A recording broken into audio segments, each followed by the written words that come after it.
నమస్తే, welcome to Andhraprabha. నేను నాగేశ్వరి. సాయం పొందిన ప్రతి కుటుంబం అండగా నిలబడితే ఎదుటి పార్టీకి డిపాజిట్లు కూడా దక్కవని వల్లభనేని వంశీమోహన్ అన్నారు. గత 20 సంవత్సరాలుగా తన సమయంనంతా ప్రజాసేవకై అంకితం చేసిన డాక్టర్ వల్లభనేని వంశీమోహన్ తన తల్లిదండ్రులకు ఒక బిడ్డగా మిక్కిలి సంతోషాన్ని కలిగించడమే కాక నియోజకవర్గంలోని ప్రతి కుటుంబంలో ఒక బిడ్డగా స్థానం సంపాదించుకోవడం విశేషం. ప్రభుత్వం అందించిన ప్రతి సంక్షేమ పథకం అందిస్తూ ప్రజల కష్ట సుఖాలలో నిలబడిన గొప్ప వ్యక్తిగా ఎందరో యువతీ యువకులకు ఆదర్శంగా నిలిచారాయన.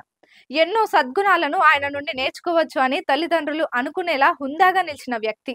క్రీడాకారులను ప్రోత్సహిస్తూ ఆర్థిక సహాయాలు చేస్తూ బాసటగా నిలిచిన వ్యక్తి వంశీమోహన్ అని గన్నవరం నియోజకవర్గ ప్రజలు కొనియాడుతున్నారు. కులమత ప్రాంత భేదాలు లేకుండా ఉన్నత స్థానంలో నిలబడేలా చేసిన వ్యక్తి వంశీమోహన్ అని గన్నవరం నియోజకవర్గంలోని వివిధ గ్రామాల ప్రతినిధులు నాయకులు నోటి వెంట పలుకుతున్న మాటలు. మే 13న జరగబోయే సార్వత్రిక ఎన్నికల్లో భారీ మెజారిటీతో వల్లభనేని వంశీమోహన్ ని గెలిపించడమే తరువాయి భాగమని, మూడోసారి ఎమ్మెల్యే మంత్రిగా గన్నవరం రావాలని కోరుకుంటున్నారు.